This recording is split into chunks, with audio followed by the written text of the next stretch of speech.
ساده ترین دوربین الان 50 میلیون تومان شده. عاشقان عکاسی، کسایی که میخوان برن دوربین بخرن باید چیکار کنن؟ قطعا یه راه جلو روشون قرار داره، خرید دوربین دست دومه. ولی آیا خرید دوربین دست دوم نکاتی نداره؟ یعنی مثل بقیه چیزا مثل کفش، مثل کلاه میتونیم همینجوری بریم بخریم و فکر نکنیم بهش؟ قطعا نه. شما قبل خرید دوربین باید سری از نکات خیلی مهم رو بررسی کنید تا بتونید از اون خرید ضرر نکنید. پس اگه تو هم میخوای دوربین دست دوم بخری و نمیدونی چه نکاتی رو رعایت کنی و کسی هم نداره که بخواد به دوربین رو چک کنه، این ویدیو رو تا آخر ببین.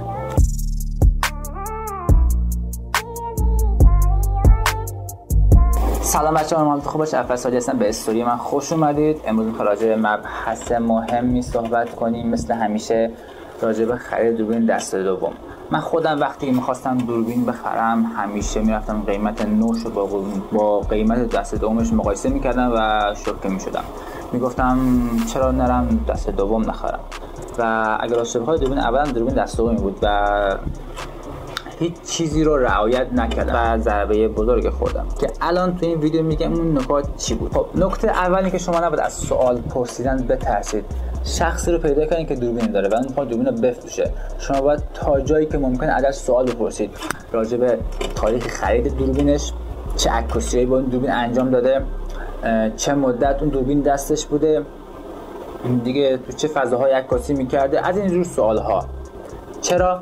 چون اگر طرف مثلا یه آتلیه داره، تو آتلیه کار میکنه، از نظر ظاهری قطعا دوربینش دوربین تمیزی میمونه، ولی از نظر باطنی، یعنی از نظر شاتر، تعداد شاتر خیلی بالای با اون گرفته و اون دوربین تقریبا عمر شاترش دیگه تمام شده و اون شاتر دیگه به درد تو نمیخوره. باید شاترش رو عوض کنی و اگر شاتر رو عوض کنی دوربین تعمیری میشه و خیلی از ارزشش پایین میاد.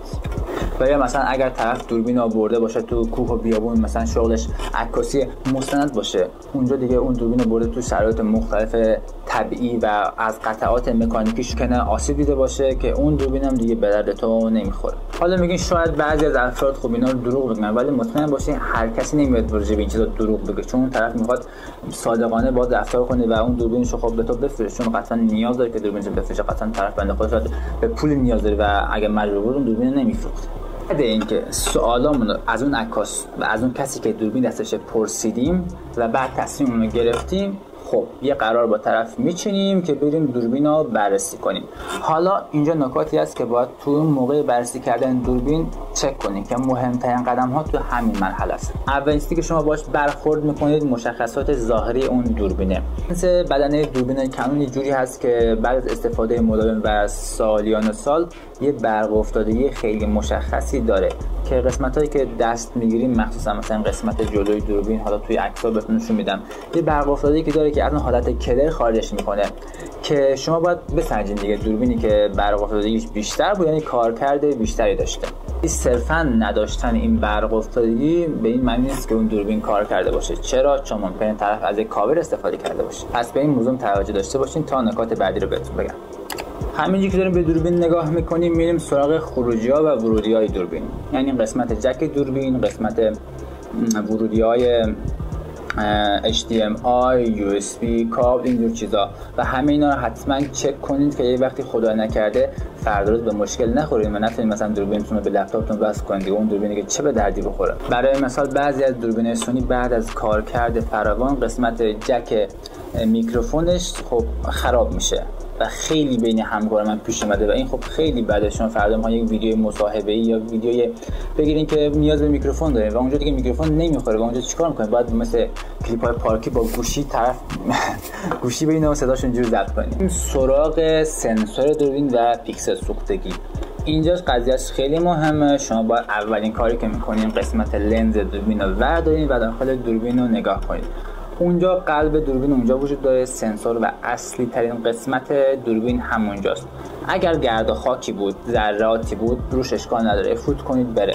ولی اگر روش خدای نکرد خط و خشی بود، اصلا اونو کار نداشته باشید، لنزو بزنید و تقدیم کنید به خود فروشنده و محلات کنید، چون دوربین دیگه قطعاً آسیب دیده و اون سنسورش که آسیب ببینه اون دوربین عملاً هیچ به درد نمیخوره، با سنسورش کلاً عوض شه.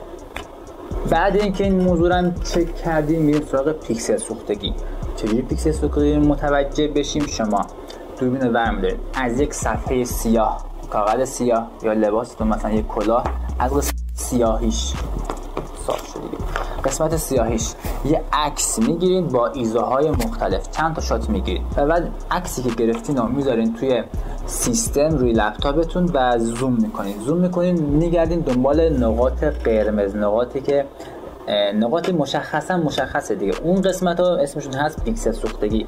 نذارین این تعداد زیاد باشه، حداقل 2-3 تا اینا بود، چون قطعا دوربین دست دوم این نقاط پیکسل سوختگی رو داره. حواستون باشه که این نقاط زیاد نباشه که فردا روز دوباره با همینا به مشکل میخوریم. خب الان میرسیم سراغ آخرین و اتفاقا شنیده باشین راجبش مهمترین چیز خرید دوربین دست دوم، تعداد شات دوربین. از تعداد شات دوربین و تعداد شاتی که اون دوربین زده میشه خیلی چیزا رو فهمید، خیلی چیزا رو پی برد. شما چیکار باید بکنید؟ همون لپتاپی که دارین، فایل، یک عکس، همون عکسی که گرفتین الان، اونا رو داخل کامپیوتر میذارین و داخل این سایت هایی که من الان معرفی میکنن آپلود میکنین. اینجا تعداد دقیق اون تعداد شاتی که اون دوربین زده و کار کرده رو بهتون نشون میده.